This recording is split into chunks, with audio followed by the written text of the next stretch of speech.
In this video series I will teach you how to play Trench Crusade from the basic beginnings to creating a warband, to starting a campaign, how to upgrade a unit, and so on and so forth.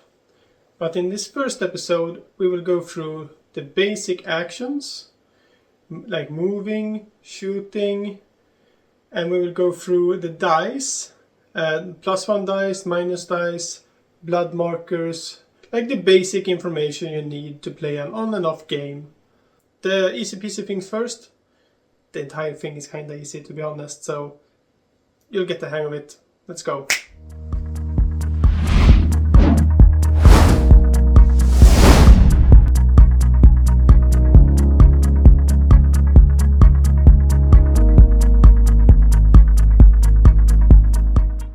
Each unit has its own stat card with stats to keep in mind. It's move in inches, so you need a tape measure to see how far the model go. They have a ranged dice modifier and a melee dice modifier. In this case, the Desecrated Saint doesn't have any ranged modifiers because it can't have any ranged weapons, so that's non-available. It has 3+ dice in melee and an armor of -3. What does that mean? You will learn soon. It also says its base size and its unit type. In this specific scenario, it has been equipped with a Malabrance sword, which is a two-handed, with a 3d6 modifier to the injury roll. You will also learn what that means. It has keyword heavy, and you can listen to my keyword video to learn every keyword.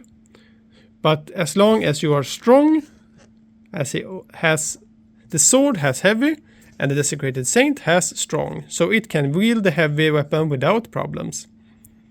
It also has tough, demonic horror, and demonic aura. And what do these mean? You can also listen and learn at my keyword video. But for now, we will just learn the basics.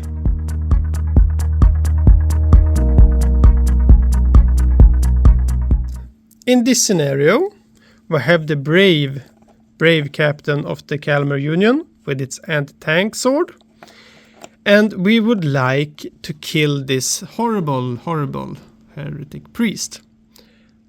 What we can do is use actions, and all the units in this game share some of the basic actions. All the units can either move, it's full move, but let's say it has 6 inches.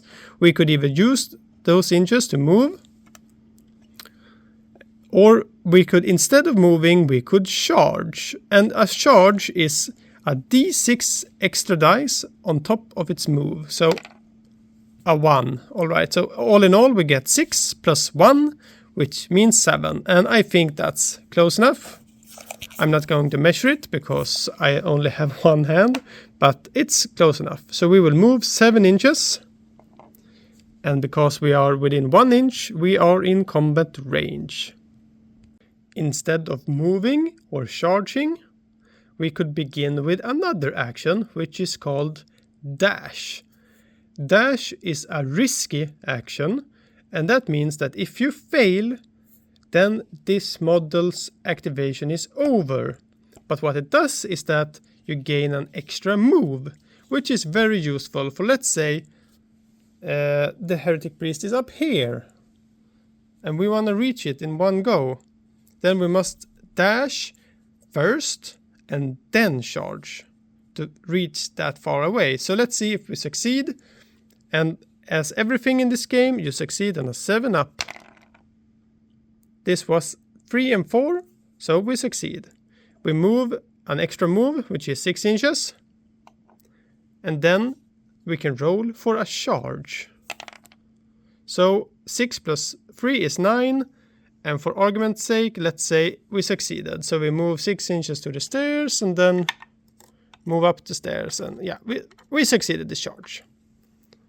If, however, we failed our dash, like we moved, let's say we only rolled a 6. We need a 7. So we failed our activation with the dash. That means the risky activation failed and she can no longer do anything. Very sad day for the Kalmar Union.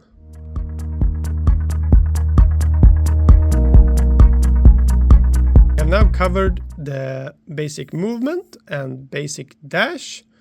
Let's cover some other activations like shooting. Let's say our captain wants to shoot the heretic priest. It has line of sight, it can clearly see it. But because the heretic priest is behind a terrain piece, it stands 1 inch within a terrain piece, and that terrain piece is in the middle of both the captain and the priest. It gains cover, which means it has a -1 modifier to its roll. And what does -1 modifier mean? Well, in this game it's quite intuitive. It's you only have 2 dice to begin with, always 2 dice, and you can gain +1 dice or -1 dice. In this case, it's a -1 dice from the cover, so that means that you get a dice and you have to roll all 3, but you have to choose the 2 lowest because it's on a minus modifier. So if it would been a normal roll, this would been great because it's 2 6s and you pick the highest. But now we're at a minus modifier with -1, so we have to pick the 2 lowest. So instead of rolling a crit of 12, we only rolled an 8, which is still successful, so that's good. In another scenario, let's say that the lieutenant has great ranged capability.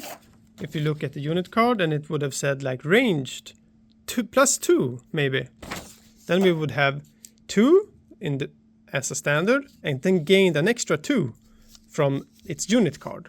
Then we would roll 4 dice and pick the 2 highest because it's on a positive +1 modifier instead of minus. If we would have had -2 minus modifier, it would have been the 2 lowest. So this is very important from succeeding or failing in Trench Crusade. You get these modifiers +1 minus dice in different ways. If you have a weapon with shooting at long range, that's a -1 modifier, and long range means more than half of the weapon's aim length in total. So let's say we have a gun that can shoot 12, half would have been 6 inches, and we're more than 6 inches away, so that's a -1 modifier. If it would have been behind cover, that's another -1 modifier, and so on and so forth.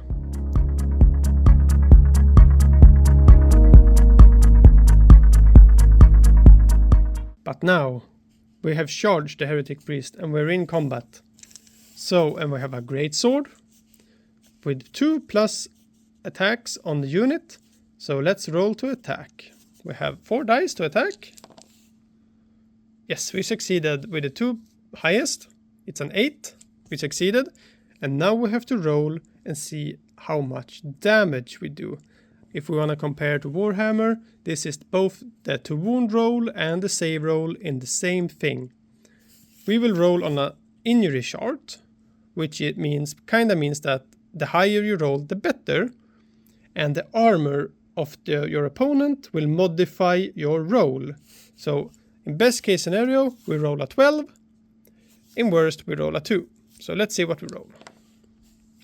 We rolled a 2 and a 5, which means 7.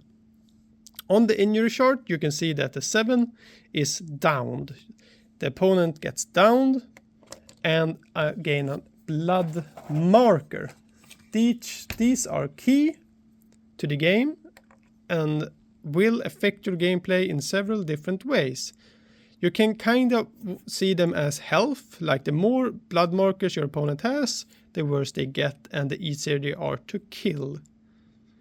Let's attack it again, but in this scenario the priest is equipped with a reinforced armor, which is -2 on a roll. So we roll a 8, but -2 means 6, and a 6 is only a minor hit, so it gains another blood marker. What can we use this for, you say? Well, we can use them in different ways. Let's say the heretic priest wants to attack us back, and it has only a standard attack.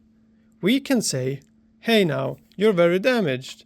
I'm going to use your blood markers, and you're going to get a -1 modifier per blood marker. So now the heretic priest has to use 4 dice to attack back, but it counted 2 lowest on the result, which in this case is 6. It failed its attack, since almost every action needs a 7 to succeed in Trench Crusade. Wow, that's very tough to kill things, you say?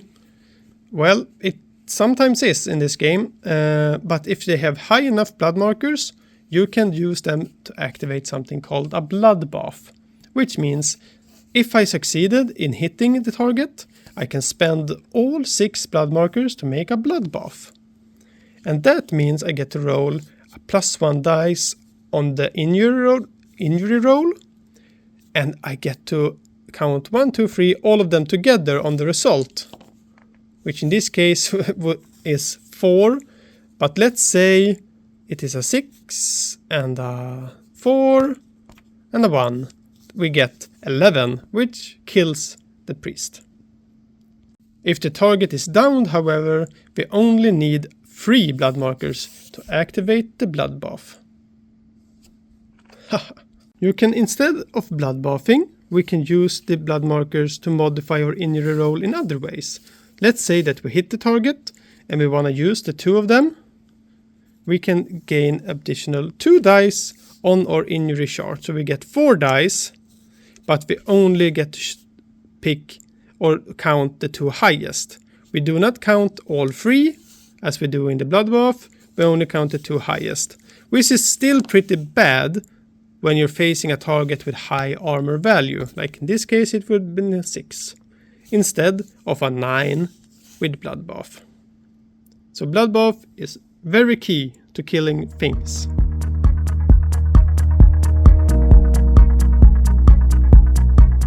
Some units, like the Heretic Priest, have special abilities which they can use in their activation on top of other things. So it can say it can move its move. It can even like succeed a dash over there, and then it maybe want to use its ability. It can do that in any order it wants to, and it has a special ability which forces an opponent to move. So we see if we succeed. We rolled a 7 with a 6 and a 1, so we succeed, and we can then use our horrible mutant ability to move this d6 inches. And we rolled a 6, let's say. So it's very flexible in what order you want to activate your model and how you want to use it. And in a game, you have more than one model. So let's say I move this one, then it's my opponent's turn, and they can use that one, and then it's my turn again. And you can use strategy in multiple ways to enhance your warband. So in this example, we have the Sin Eater and the Heretic Priest.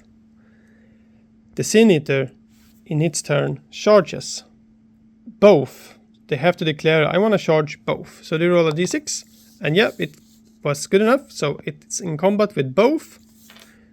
Then, on the other player turn, maybe the Cleric wants to hit the Sin Eater. We try. Yeah, we rolled a 9, so we succeeded.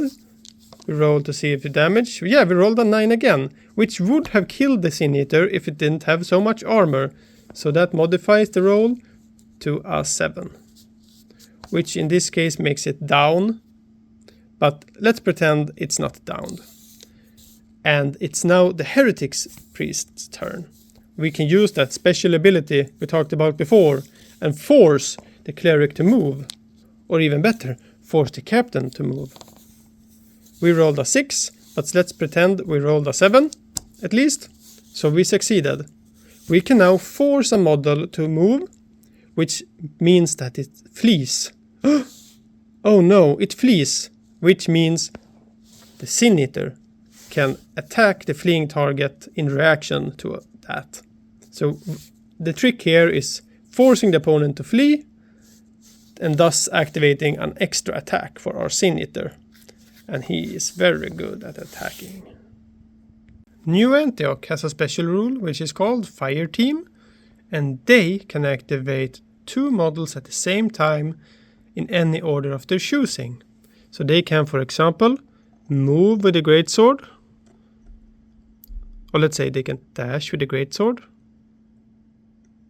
They can shoot with the shotgun, which let's say it downs the priest. It can then in turn charge the priest and attack the priest. Let's say it killed it. And then the shotgun can move over there, and then it can dash over there. So New Antioch can be very mobile and tactic. There are many things which has risky keyword. It can be firing a weapon, like a sniper. It can be moving over dangerous terrain or minefields or disarming and stuff like that. So let's say that this is a dangerous terrain. We have to pass a test to see if we succeed. No, we did not succeed passing over it.